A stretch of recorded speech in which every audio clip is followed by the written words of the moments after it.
asthma. It's getting worse. We can't help you here.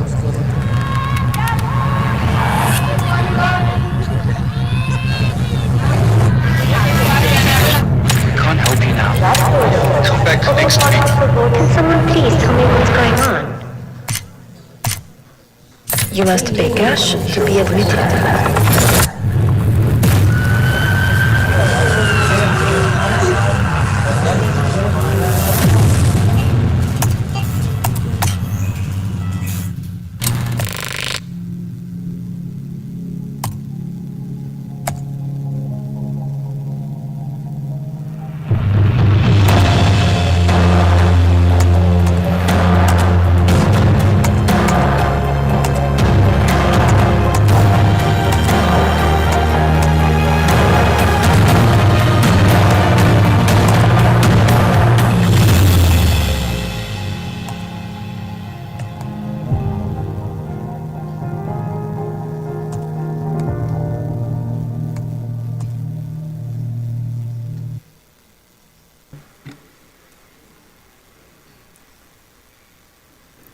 Your Excellencies, distinguished representatives of the Diplomatic Corps, esteemed partners and WHO colleagues, good morning and welcome to our celebration today of World Health Day.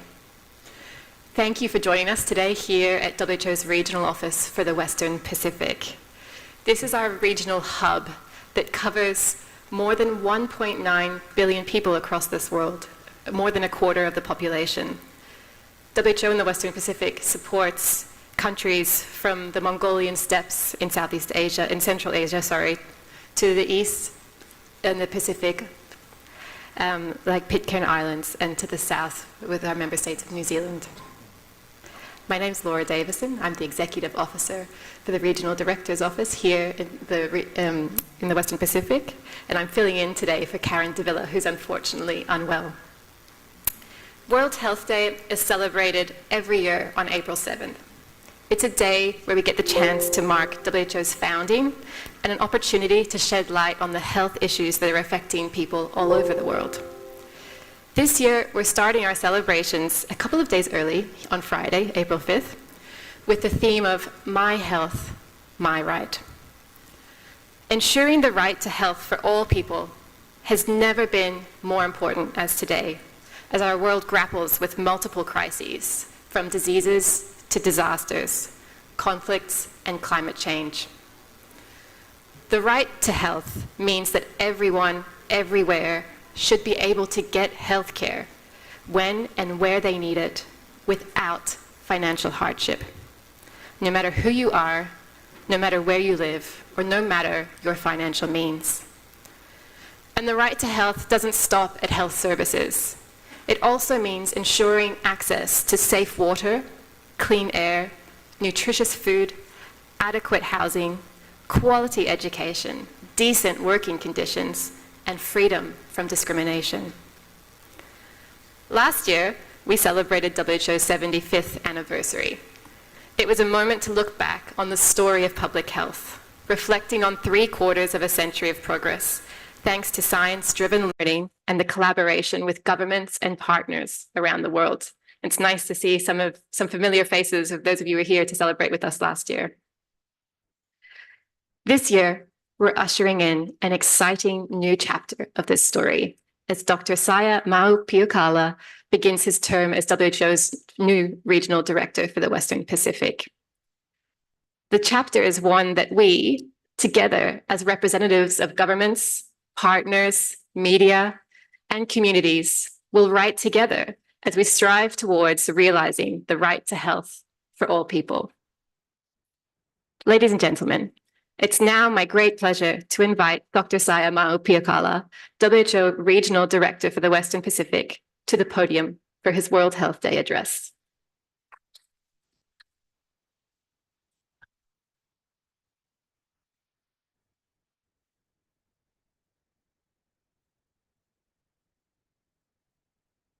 Esteemed representatives of the Philippine government, Your Excellencies, ambassadors, and members of the Diplomatic Corps, fellow UN representatives, distinguished partners, participants, ladies and gentlemen. Magandang umaga. Good morning, and thank you for joining us today in our annual celebration of World Health Day. It is my honor and privilege to stand before you as WHO new regional director for the Western Pacific.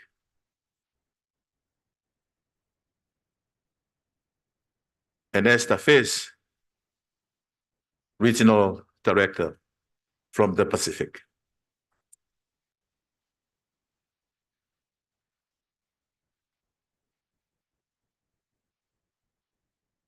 You know, yesterday marked my 10th week in this role after being elected by our member states. And I look forward to getting to know each of you more as we work together. The theme of World Health Day this year, my health, my right, is close to my heart.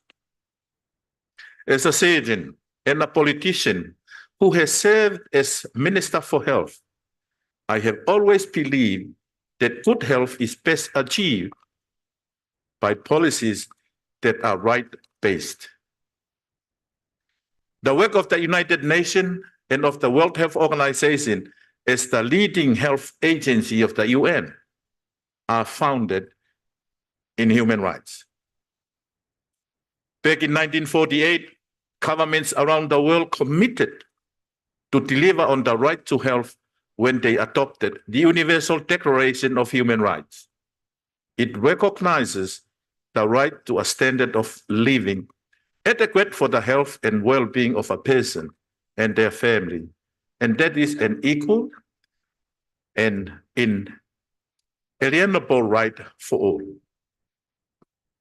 Since then, governments have reaffirmed their commitment and duty to deliver on the right to health through adoption of the Millennium Development Goals, and then again for the Sustainable Development Goals in 2015. Health is a human right. That statement, that short yet powerful statement, is the basis for our work in public health.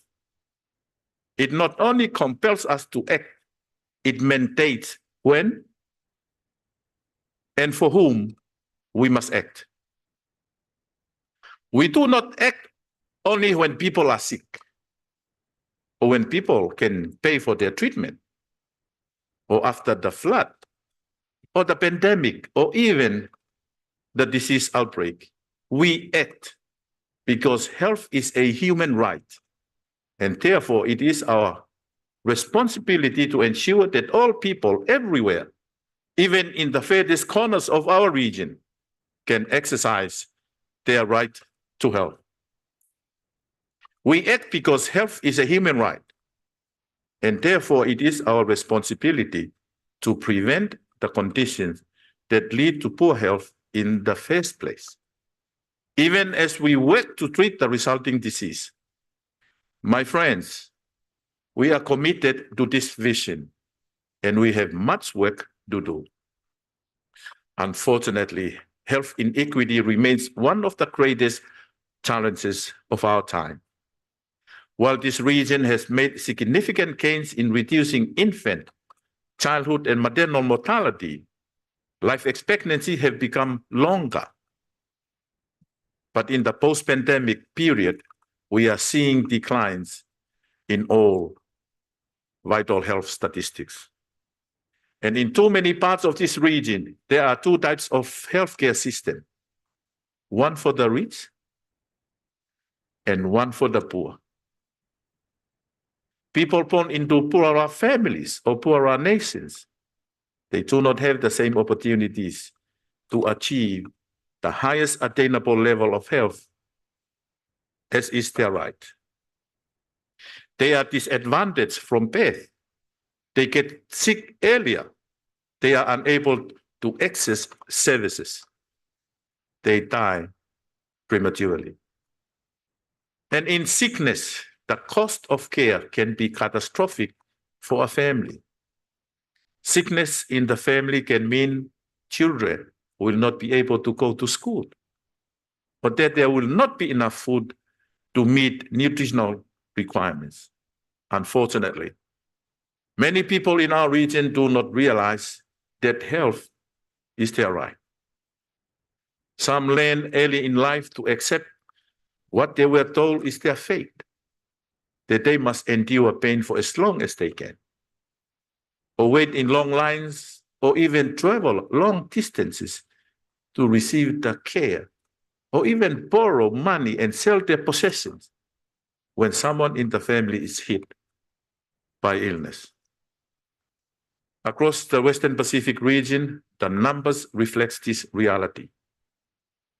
2 out of every 5 people living in the Western Pacific still can't get essential health services.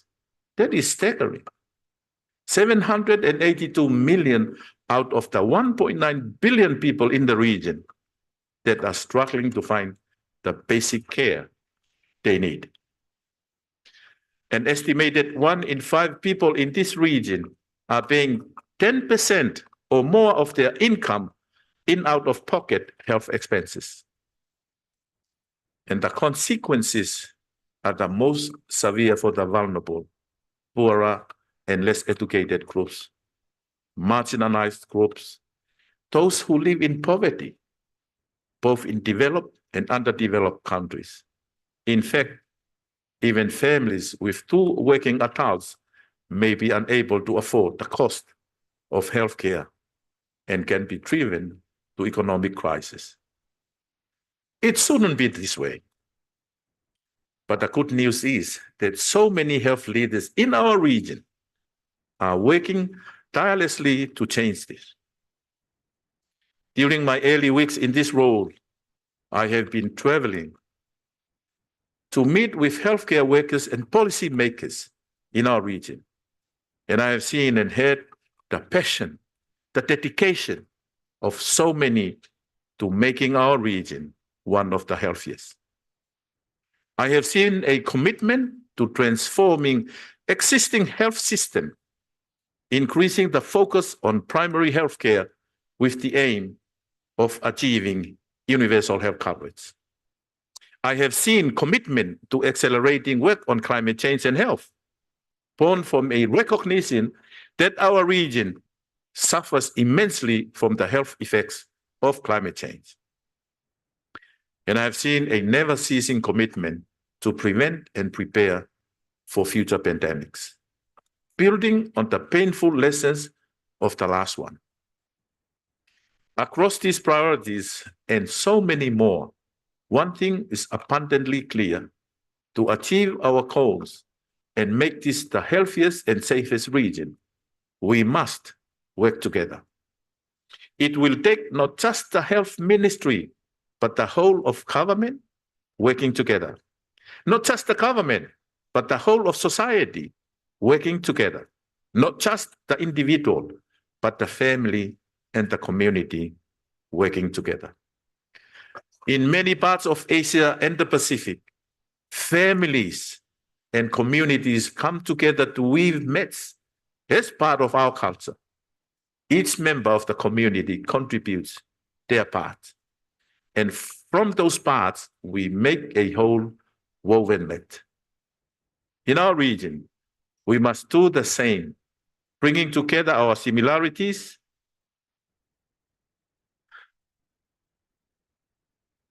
and weave a mat. Bring your differences, our skills and resources, and weave a mat of health together. But where do we start? We first start within the health system itself. Healthcare financing reforms to ensure that existing funds are used most efficiently in making vaccines, diagnostic, life-saving drugs, medicine, and emergency surgical care affordable and accessible to the public. Healthcare workforce investment to ensure health services reach remote population, and better and more timely data and innovations to identify gaps and target health resources effectively. At the same time, we must also work toward investment in other sectors that directly impact on health. Without healthy public policy, people are exposed to poor air quality, unsafe working conditions, road injuries, violence, harmful products, unsafe and unhealthy food, and so many other conditions that violate their right to health. My friends, I am so glad to see you here today because the diplomatic corps and our UN family has an important role to play in ensuring that health as a human right can become a reality here in our region. Through bilateral projects and initiatives, it is possible to ensure that everyone has a fairer chance at health. We can work together to weave a map that protects health, providing better educational opportunities for girls and women, protecting the environment and biodiversity around a community, or expanding access to sustainable food system. Every effort we make together to keep people healthier and safer is a gift of life that respects human rights. So, for World Health Day, let us all think about what we can do to uphold health as a human right, not as an option or as a choice only for those who can afford it, but as a reflection of our belief in the freedom and equality of all human beings. I thank you.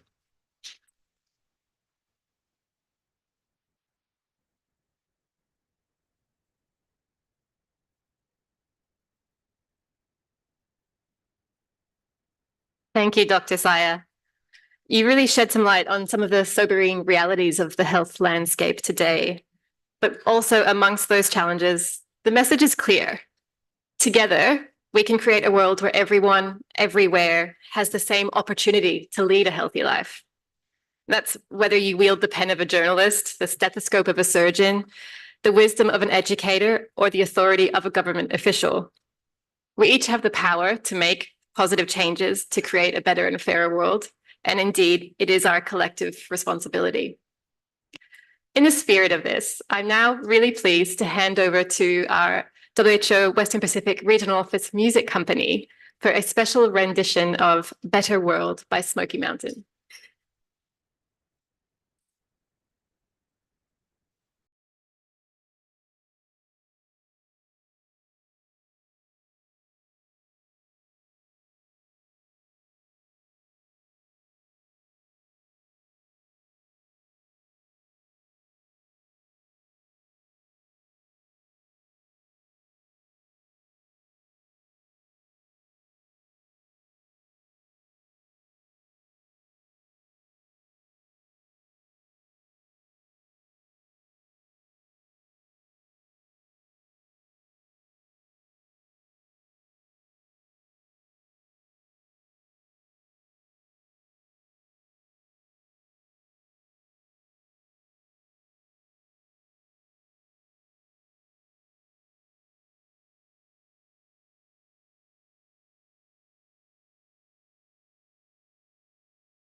Thank you so much to our music company. It is such a privilege to have so many talented colleagues amongst us. Thank you very much. One of the things we heard from Dr. Saya this morning that really stood out, I think, was the fact that in too many places, we have two different health systems, one for the rich and one for the poor. The question is, how do we overcome this and ensure that everyone has equal access to quality, affordable care? To speak on this, I'm pleased to hand to Mr. Luis Vinales Torres, who's our Director for Health Systems and Services here. Thanks, Luis. Thank you very much, Laura. Good morning, Excellencies, representative of the Diplomatic Corps and the Philippine government, partners and colleagues. I'm grateful for the opportunity to speak about WHO goal to deliver health for all through transformative primary health care. One of the key priorities of our regional director, Dr. Saya, is to promote health systems development based on strong primary health care. Health for all is the fundamental premise of primary health care dating back in 1978 for the Alma Ata Declaration. It has been 45 years. And it is worth still why we are still talking about it and what can be transformative when we are talking about primary health care after 45 years. First, let me a bit talk about the why. As much of the world, countries in the Western Pacific are facing shifts, important shifts in their country's environment, economy, and health. Population are aging. There is an exploding burden of non-communicable disease. There is the challenge of climate change. There is security threats, and there is economic constraints. This is a call for systems to deliver more services, organized differently and more efficiently. WHO has consistently insisted that the road to UHC is only possible through primary health care. In the past 2 decades, progress towards universal health coverage in the Western Pacific has been mixed. The trend for service delivery in the region is in the right track. More people are using the services that they need. But there has been a worsening trend in financial protection. As Dr. Saya reminded us, 1 in 5 people in the region suffer catastrophic health expenditure. And this is up to 1 in 10 in 2000. What drove such an alarming increase? The Western Pacific Financial Protection Report released last year also revealed that the driver of household spending for healthcare in the first place is paying for medicines, and in the second place is outpatient care. This, to me, is a primary healthcare challenge. Access to medicines has been left often to market forces in many places, and it is often people with chronic conditions that suffer the most. The ultimate argument for advocating for primary health care, now more than ever, is equity. Existing fragmented hospital-centric systems mean growing difference across our citizens. Low vaccination coverages means vulnerable population are left behind. But it also means a public health failure that affects everyone. Now, why primary health care can be the transformation that the systems need? There are key fundamental changes in how we view healthcare delivery that need to change. Let's imagine that every citizen has a family doctor to consult with. They are in permanent contact. They are guiding them to eat better with the support of a nutritionist. They work as a team with the other allied professionals to help you, including the specialist that has just operated you last week in the hospital. Imagine that the provider's primary goal is to keep you healthy. Imagine that your medical story can be safely accessed across all facilities. This is how transformative primary health care would look.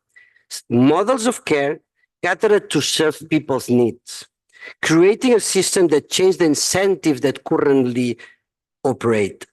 Systems that prevent you from falling sick rather than passively wait for you to fall sick. It is possible and it is happening. In Malaysia, a midwife visits 10 times every newborn in the 15 first days. It's a healthy person. In Singapore, the assistants visit every household with a household member 60 years and above every year. The person is not sick. The system is trying to keep him or her healthier. To make this change happen, we need to use the available policy levers differently. These changes may include invest more in family practice doctors, training and conditions, establish unique IDs to every patient to be used to navigate the system, steering the private sector towards health promotion and the public good, and others. This may be part of the transformation that we are looking for. In the Western Pacific Regional Office in 2022, member states adopted the regional framework on the future of primary health care, which calls on critical health systems transformation to achieve universal health coverage. Let's accelerate our collaboration. Together, we can live up to the idea of my health, my right, through a strong, transformative primary healthcare systems. Thank you very much.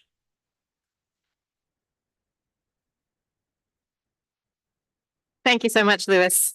Now to say more about this topic and reflect on the progress made to ensure that all people have access to essential healthcare services, I'd like to invite His Excellency Dato Abdul Malik Melvin Castellino, Ambassador of Malaysia, to take the floor. Thank you, Laura. Dr. Sai Mau Piukala, the Regional Director of WHO, Mr. Luis Vinel Torres, Director Health Systems and Services, WHO Western Pacific Region, Dr. Angela Pratt, WHO Representative Vietnam, Dr. Duong Tai Tohong, Deputy Director of National Institute of Hygiene and Epidemiology, Ministry of Health, Vietnam, my colleague, Mr. Lai Tai Bin, extensive from Vietnam, of course, Mr. Kenneth Lam, the Regional Director of Asia Pacific International Federation of Medical Students Association, Dr. Christine Alford, Director of MOD, my dear friend, Dr. Susan Mercado, Director of Program of Management, WHO, Excellencies, members of the Diplomatic Corps, members of the government, WHO representatives, colleagues, partners. Magandang umaga sa inyong lahat. Good morning. Welcome to this morning's event. It's a great pleasure for me to be with you here to celebrate World Health Day. As we commemorate this significant day, we also celebrate the 76th birthday of the World Health Organization, an institution dedicated to championing health for all. I'm deeply honored to stand before you, representing a nation deeply committed to the promotion of health as a fundamental human right. I also here like to congratulate Dr. Sel for the appointment as Regional Director of WHO, and of course I understand the very first South Pacific Director. So congratulations to you. And on behalf of the Government of Malaysia, I'm committed and stand ready to support you and your team in every way possible to achieve the objectives of health for all, as you said in your address.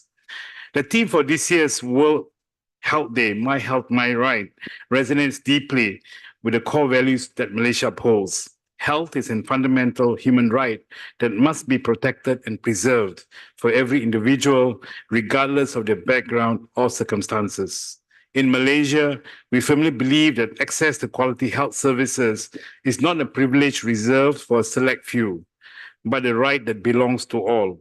Working with WHO and delegates and partners, our government have made significant strides in ensuring universal health coverage. This includes a primary healthcare system that focuses on prevention and control while providing quality essential services, health services alongside almost free provision of health services at public health facilities to minimize the financial barriers. Malaysia is also embarking on a holistic health reform journey, covering key areas including health services delivery, prioritizing the primary healthcare, preventive and preventive approaches, health financing, human resources for health, digitalization and health system governance. The health financing reform will include diversifying sources of financing for greater pooling of resources, innovative provider payment models, and strengthening and expansion of strategic purchasing functions. Despite the progress made in ensuring access to essential health services in Malaysia, we still have work to do, particularly in the rural areas. The recent passage of the Health White Paper and other initiatives underscores the country's continued and strong political commitment to providing equitable, affordable, and high-quality services through a whole of government approach and a multi-sectoral approach. Over the next 15 years, the focus will be on improving health services delivery, prevention and promotion, as well as strengthening health system governance and equity. Exploring a suitable financing model will be crucial to enabling these reforms effectively.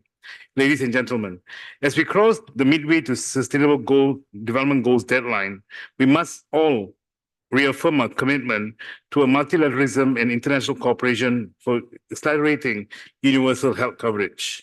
In Malaysia, we remain committed to the principles that health is a fundamental human right. Again, I repeat, health is a fundamental human right. Let us all strive to ensure that every individual, regardless of their circumstances, has access to quality health services that they need, when and where they need them, without financial hardship.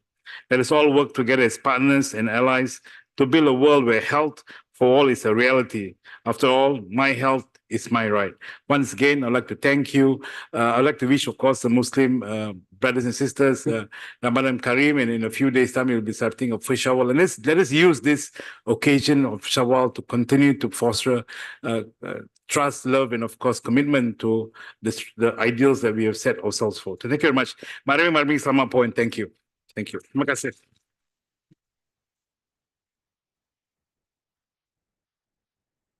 Thank you so much, Your Excellency, and Ramadan Kareem to you and to everyone else who's marking Ramadan. We now turn our focus to Vietnam, where important work is underway to reach children with routine immunizations, even in the most remote and the hardest to reach communities. Vaccines are extraordinary. They are an extraordinary feat of public health, and they stand as one of the most powerful innovations in human history. Ensuring that children everywhere benefit equally from this life-saving power of vaccines is essential for the health equity and services as the cornerstone of primary healthcare and universal health coverage. This year, we're celebrating another anniversary. It's the 50th anniversary of the expanded program on immunization. This initiative has saved millions of lives around the world. To tell us about the work that the Ministry of Health, WHO and its partners are doing to protect children in Vietnam from life-threatening diseases, we're joined online by Dr. Angela Pratt, our WHO representative in Vietnam, as well as Dr. Dong Thi Hong, Deputy Director of the National Institute of Hygiene and Epidemiology in Vietnam's Ministry of Health. Before we cross over to Hanoi, though, we have a short video to share.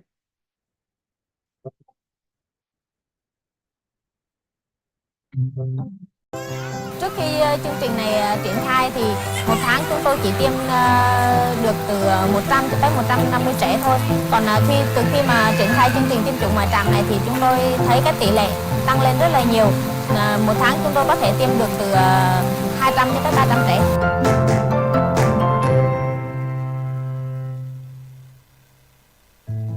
Tôi tên là Hợp Tụy, năm nay tôi 26 tuổi. Tôi được đào tạo ra từ trường trung cấp quân y 2 quân khu 7. Hiện tại tôi đang sinh sống và làm việc tại xã Đắk Som. Địa phương của tôi sinh sống và công tác có rất là nhiều đồng bào dân tộc thiểu số. Đa số là làm nông nghiệp, cụ thể là cây cà phê, hồ tiêu và lúa nước.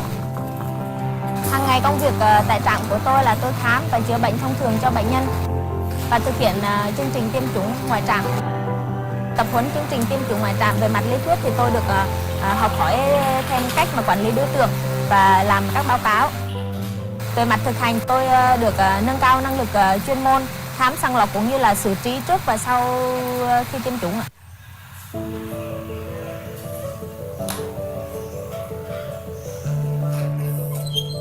Trước đây do đường xá đi lại xa xôi, người dân chưa biết đến tác dụng tốt, lợi ích của việc tiêm vaccine. Thứ hai là do tâm lý, do các phong tục tập quán. Bà con nghĩ là ngày xưa các ông các bà sinh ra mình không tiêm chủng thì mình vẫn khỏe mạnh bình thường. Nhưng mà sau này các cán bộ y tế đi xuống tư vấn, đi xuống tuyên truyền cho bà con thì bà con đã hiểu được tác dụng của việc tiêm vaccine. Trước khi mà chương trình tiêm chủng ngoài trạm được triển khai thì chúng tôi chỉ tiêm một đợt, một lần một tháng tại trạm y tế. Tôi biết là ở những địa điểm khác thì còn rất là nhiều cháu chưa được tiêm vaccine vì do đường xá xa xôi, mẹ của các cháu thì ở trong nương, trong rẫy, xa trạm y tế nên là họ sẽ không đưa con đi tiêm chủng. Từ khi mà chương trình tiêm chủng ngoài trạm này được triển khai, tần suất chúng tôi xuống thôn là từ 10 cho tới 15 lần trên một tháng. Chúng tôi phải đi cái khoảng cách là từ 500 cho tới 600 cây số. Dù là trời mưa hay là trời nắng, thời tiết có như thế nào đi chăng nữa thì chúng tôi vẫn phải đi như thế. Tuy là vất vả, tuy là khó khăn như vậy, chúng tôi ý thức được rằng là mỗi liều vaccine tiêm vào cho trẻ em đấy là một hy vọng, một cái cách để phòng bệnh cho các cháu. Tôi rất là hạnh phúc và khi mà triển khai như vậy thì sau này các cháu cũng sẽ được phòng bệnh, sẽ giảm đi gánh nặng bệnh tật và đất nước của mình sẽ có một thế hệ khỏe mạnh hơn, các cháu sẽ có một tương lai tốt hơn. Tới thời điểm hiện tại thì chúng tôi thấy cái chương trình này rất là hữu ích, tăng tỷ lệ tiêm chủng cho trạm y tế. Tôi mong muốn là sau này cái chương trình của WHO này vẫn tài trợ cho điểm tiêm chủng ngoài trạm để chúng tôi thực hiện nhiệm vụ tốt hơn. Các cháu có thể tiêm chủng đầy đủ hơn các loại vaccine để phòng bệnh.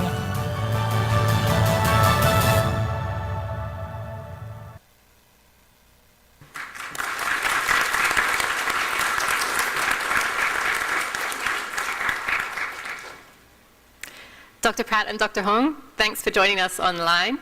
And over to you to tell us more about this important work. Thanks very much, Laura. Can I just check that you can hear me okay?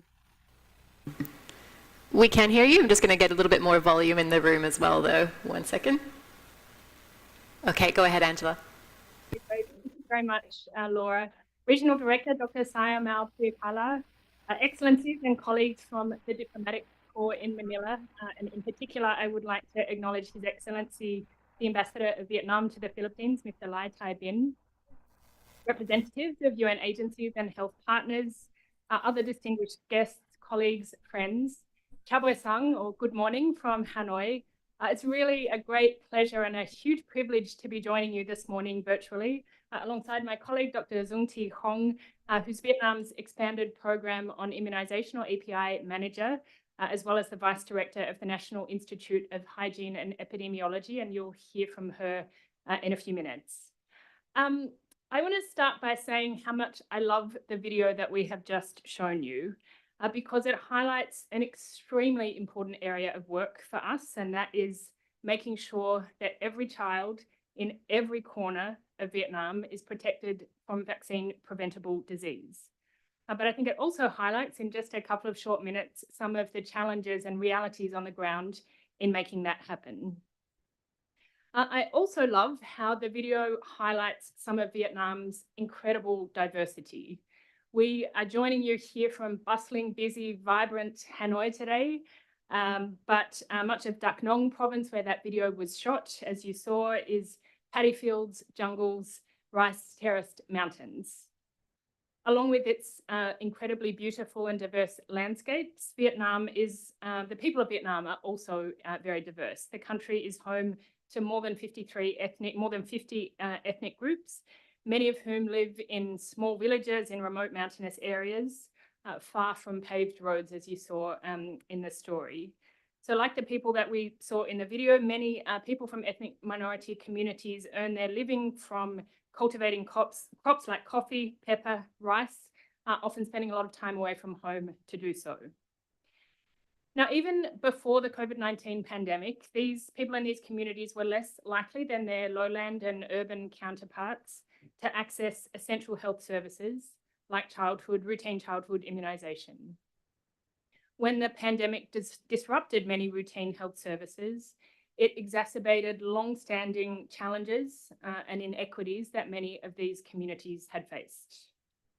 So it was in this context that when the emergency phase of the pandemic was over around 12 months ago, WHO, the Ministry of Health, and colleagues from the Thai Nguyen Institute of Hygiene and Epidemiology, known as THAI, in the Central Highlands region of Vietnam, came together to see how we could work on improving access to routine immunization for people in remote areas. So as you saw in the video, health workers are now doing outreach to communities to catch up children who missed out on their vaccines during the pandemic, but also to reach children, especially older children, who've never benefited from vaccination before.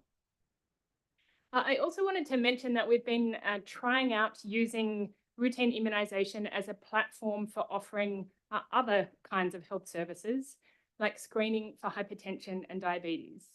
So very simply, when a health team goes out to a community to deliver vaccination for children, their parents or caregivers are offered a blood pressure and or a blood glucose check.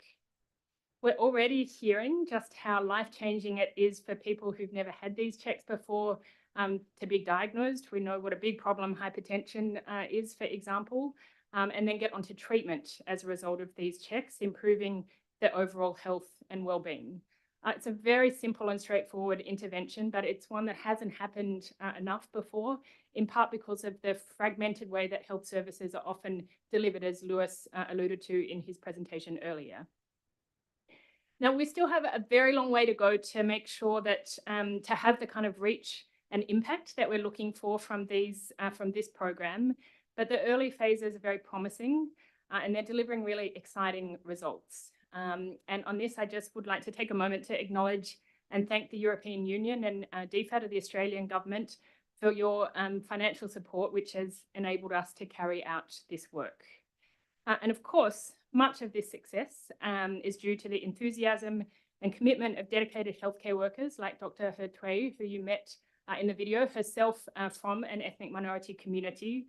And we really are grateful to all of the health workers around the country who do this kind of hard work, often unrewarded, unrecognized, day in, day out. The reason we wanted to share this story with you today is because I think it links so perfectly to this year's World Health Day theme, My Health, My Right. Every child in every corner of every country deserves access to life-saving vaccines. Everyone who has a non-communicable disease or is at risk of a non-communicable disease is entitled to testing and treatment, no matter where they live or what they learn.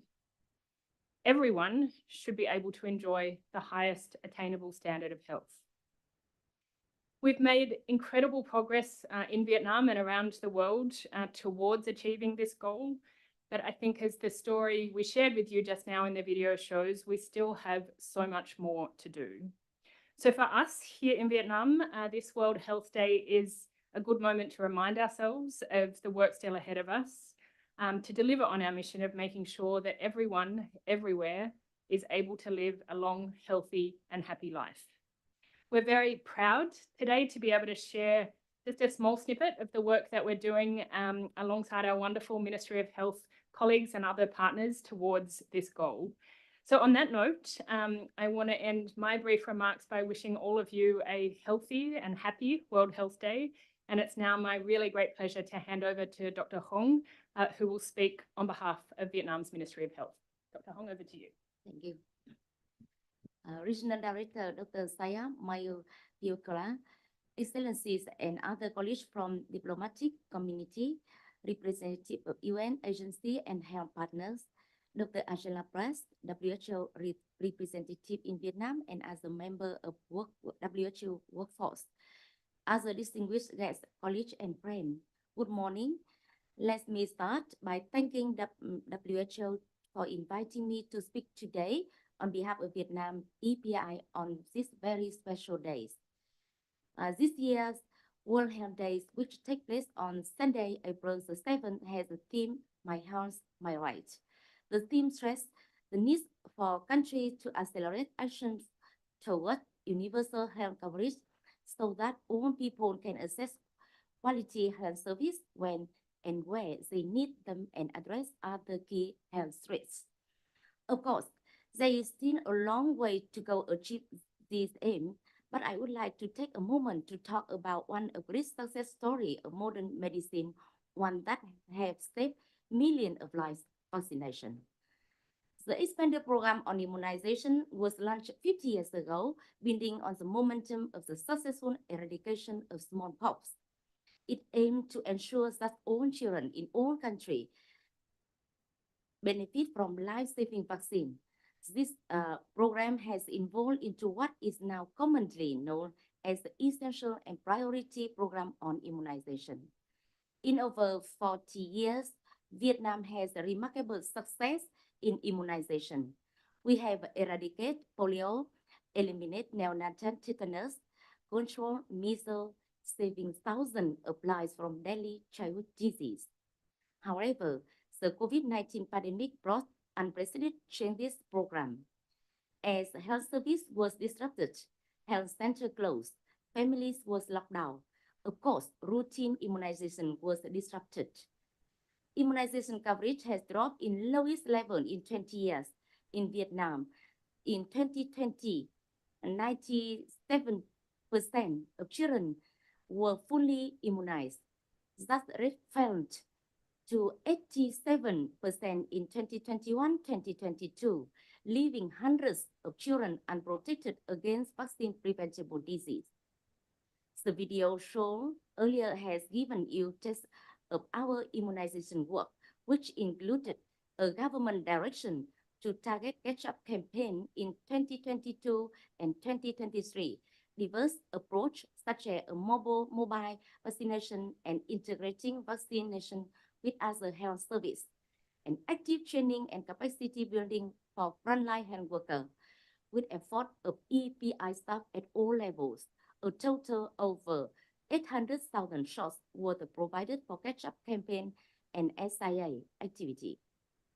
Let me pause for a moment to acknowledge the critical role in Vietnam immunization work of United Nations partners such as WHO, UNICEF, donors, and the Australian government supporting Vietnam, who have provided valuable and timely support for over 750,000 doses of pentavalent for Vietnamese children in 2023.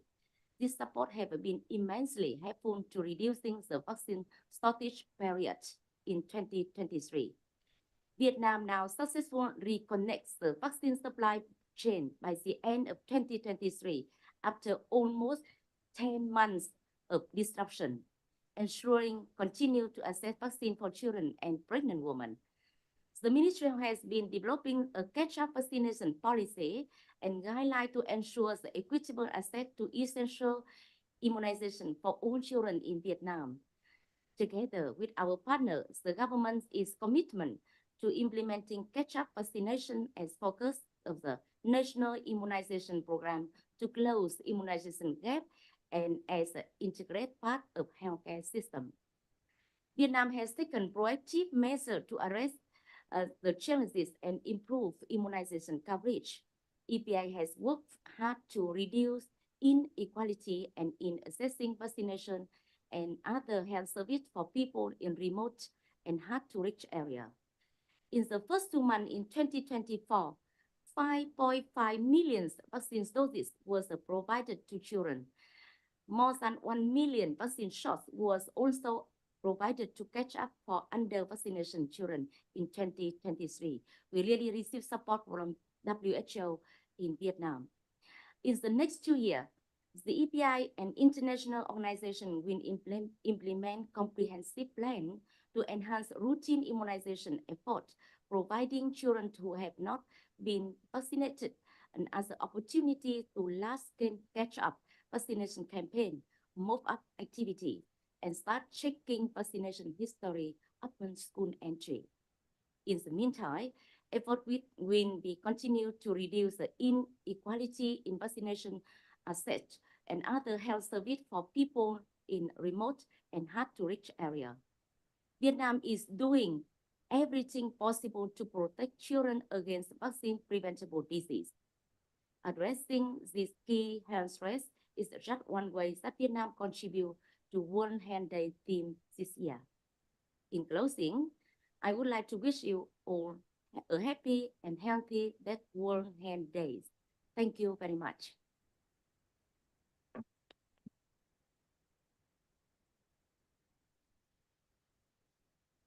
Thank you so much, Dr. Hong, Dr. Pratt. We really appreciate you both taking the time today to connect with us online.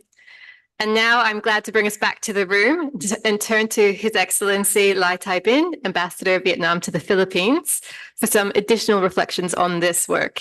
Over to you, Your Excellency. Thank you very much.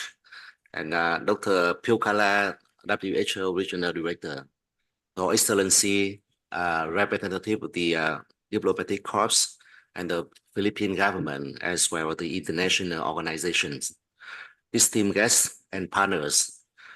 I'd like to extend a warm greeting to you today as we commemorate the World Health Day. And I also would like to express my gratitude to Dr. Angela Pratt, WHO representative in Vietnam, and Dr. Dương Thị Hồng from the Vietnam National Institute of Hygiene and Epidemiology, Ministry of Health, for their insightful contribution. Vietnam remains steadfast in our commitment to realizing this year's theme, My Health, My Right. We recognize that health coverage is not merely a policy objective, but also a moral obligation. Our endeavors, exemplified by initiatives like the outreach vaccination program, aim to extend healthcare access, particularly to remote regions, such as the Central Highlands of Vietnam and the border provinces. And I wish that I would have opportunity to invite all of you to go to those areas, not only to witness the beauty of the landscape, but also the achievement that we have been able to achieve. And our efforts aspire to uplift living standards, recognizing the profound impact of untreated ailments on individuals and families, both economically and emotionally. A healthy populace is the cornerstone of societal prosperity. Therefore, we prioritize equitable access to quality healthcare, fostering familiar and communal well-being, while fortifying resilience against public health crises. According to our statistics, Vietnam has made commendable strides, with preventive healthcare networks reaching 97% of communes, health insurance covering 92% of the population, and significant improvements in access to clean water. Nevertheless, challenges still persist. Financial, technological, and human resource limitation hinder our ability to provide comprehensive social security. Furthermore, climate change and non-traditional security threats, not mentioning the COVID-19 pandemic, exacerbate healthcare disparity. Therefore, on this momentous occasion, we acknowledge the indispensable contributions of our health partner, notably the World Health Organization. Though unwavering support encompassing technical assistance, capacity building, and advocacy has been pivotal in advancing our health agenda and improving millions of lives. Looking ahead, let us reiterate our commitment to universal health coverage, ensuring that every individual, like you said before, regardless of location or financial status, can access essential healthcare, and together we can forge a healthier, fairer, and more prosperous future for Vietnam and other countries. I wish you all a meaningful World Health Day, and thank you very much for the great support. Thank you.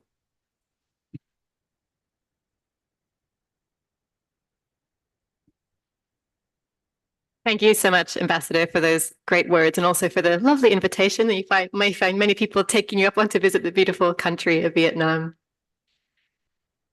The goal of World Health Day this year is really for us all to have a better sense of what it means to uphold health as a human right and to take the actions to improve things for future generations. Now, that might mean working together to reduce the costs of health services. It could be community projects to increase access to healthy food. And it could be research innovations to find ways to get cleaner air. All of these decisions and actions will affect our future generations. And as such, their voices and experiences should be part of the conversation. Young people need to be at the heart of the decisions that impact their lives, and they offer a great deal of experience, energy, and ideas to promote public health. With that, I'm really delighted that today we have here the Regional Director for the International Federation of Medical Student Associations, Kenneth Lam. Kenneth, over to you. Thank you so much, Dr. Sao Maupikala, Excellency, distinguished guests, representatives from UN agencies, partners, and WHO colleagues. Good morning. So I'm very delighted to share the youth perspective on my health, my right, and also realizing how health as a right, as a fundamental human right, from a youth perspective today. So youth, I think similar to other demographics within the region, had faced a significant challenge in assessing to this fundamental human basic rights. One of the most pressing issues is the lack of universal health coverage in many parts of our region. According to one of our statistics, nearly 30% of the youth population in our region lack access to the healthcare system, and up to 50% in some of the marginalized communities. This disparity leaves millions of young individuals unable to afford the care they critically need. One of the examples in the region is definitely from the rural areas from the Pacific Islands, while some of my friends or our fellow medical students have to where the nearest health facility will be a day's journey to those health facilities. Moreover, vulnerable populations such as indigenous communities often face disproportionate barriers to access quality healthcare. There also might be cultural barriers, language barrier, and somehow discriminations. So leaving many young people without access to the care that they will need. So in this complex of different barriers, it highlights the urgent need for how culturally sensitive and inclusivity of our health system will need in the future. As the future of our society, we understand that these changes do not come with a blink of a finger or come with any magic. So we have been trying to motivate medical students from a regional and global perspective to capacitate them on like different health issues and transforming those actions back to national and local communities. So last December, to celebrate the Human Rights Day, we have 4 national organizations coming together on a campaign called Amplify, Strengthening Voice for Human Rights, which is one of the, it definitely correlates to today's theme of the World Health Day. We have a lot of social media campaigns, and then in one of our webinars, we have around 70 medical students come together, share their difficulties, share their perspective, and how we can shape a future with better healthcare system to address everyone. So apart from these webinars, we actually have our regional priorities this year. We have 3 regional priorities. Next page, please. So one of them was actually voted as actually on vulnerable populations, which we definitely see, like medical students definitely see vulnerable populations are one of the needs within the region.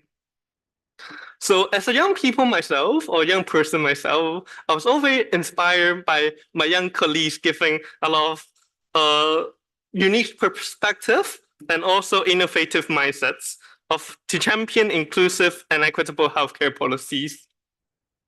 Particularly in the age of digital health and health innovations, I believe that our lived experience and novel approach offers invaluable insights that can shape more efficient and sustainable solutions collaboratively.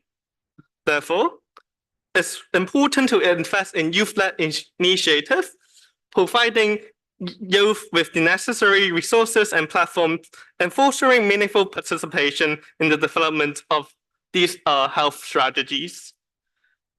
In ending on my note, like these are some of my pictures where medical students work together. I believe that energy together, we can break down these barriers, foster inclusivity, and realize the right to health for all, leaving no one behind.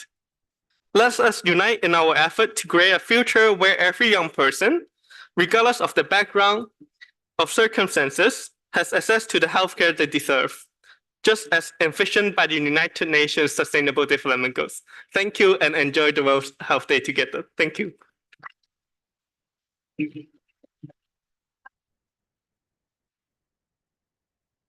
Thank you so much, Kenneth. And indeed, it's really fantastic to see the energy and the interest that the next generations have in their own health and the health of the world. Because, as we've been celebrating WHO's 75th anniversary, we've been taking the time, of course, to look back at the past 7 decades of public health milestones.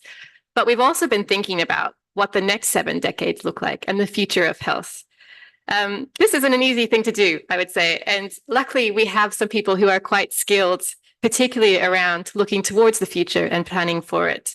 So with us today is Dr. Kirsten Alford, who's a futurist and a director of MOD, or the Museum of Discovery at the University of South Australia.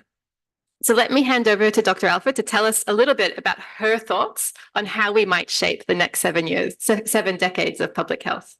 Thank you, Laura. Your Excellencies, distinguished representatives of the Diplomatic Corps, esteemed partners and WHO colleagues, thank you for the invitation to speak on the importance of foresight and futures thinking as we contemplate the theme of My Health, My Right. Namani, good morning. Looking at the edges of this grand old tree in South Australia reminds me of a concept of the 200-year present. To stand in a moment, imagine your grandparents, imagine your grandchildren, and use this perspective to make better decisions for generations. The World Health Organization is at this moment, considering the last 75 years preparing for the next. As we stand in the present, trying to anticipate futures, it helps to get a sense of how the world might be shaped. The weight of the past, the push of the present in the form of climate change, technological change, including artificial intelligences and social change. But the future is not yet formed. There may be events that seem likely in the future, and there may be some continuities, but there is capacity to shape the next 75 years if we can imagine it. The case for change comes from us identifying the gap between probable and preferred futures. For example, a worsening mental health crisis and a world filled with lonely individuals might feel probable, but there is capacity to imagine a different future and put in actions towards a preferred vision, such as was done with the recent Commission for Social Connection. If we think of the Universal Declaration of Human Rights, Article 18 states that everyone has the right to freedom of thought, conscience, and religion. And Article 19 states that everyone has the right to freedom of opinion and expression. The nature of foresighting draws on both of these freedoms. The right to freedom of imagination is a valid extension. In educational fields, the capacity to imagine and to inspire, the idea of thoughtful wishing, are key to the development of us creating collective meaning. Furthermore, there is a growing understanding of the need for nurturing the capacity for futures thinking and to allow futures tools and approaches to be more accessible, so that we may all participate in determining our shared futures, and to participate in health futures that concern us both personally and collectively. By exploring the future of health with WHO colleagues and partners this week, we have heard that health is threatened by deteriorating environments, affected by climate change and heat events, and by demands on environmental resources, including nutritional food and water. We understand that the ethical technological adoption of new technologies and innovations will provide new forms of prevention, diagnostics, and holistic care, but also that technological change and changing social values will affect the way people work and live, and this will alter people's ability to access health services. To move towards a future where health is accessible for all, we need to change systems. The work across the region to enable access to health happens now with all of us.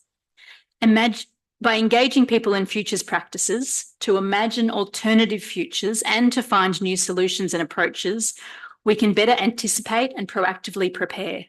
Engaging with futures practices is key to anticipating and shaping the future and to being resilient and adapting to external change. In imagining the future of health this week, we are collectively weaving insights into future possibilities for health and the role of the World Health Organization. These will feed into a future of health exhibition that will excitingly engage people in thinking about possible futures and create pathways to supporting the vision for WHO initiatives. My health, my right, my future. We invite you all to participate by taking part in our Fast Futures timeline, which is in the foyer as you leave. And we urge you all to start thinking about new futures and creating those opportunities. Thank you.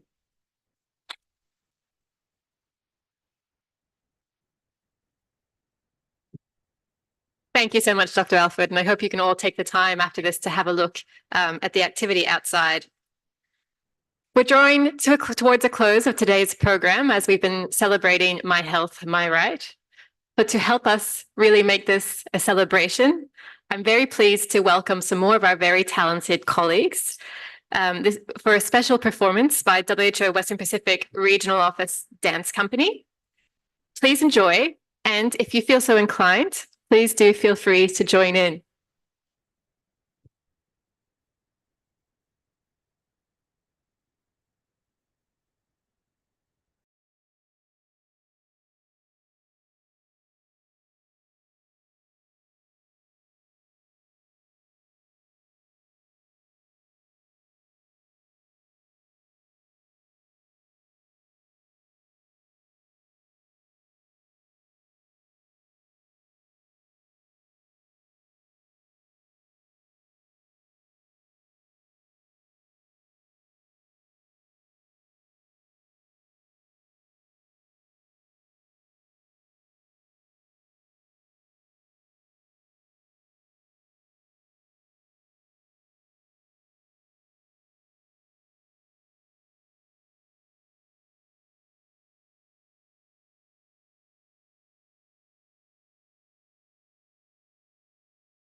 And that concludes our official program for today. Thank you so much for joining us to celebrate World Health Day.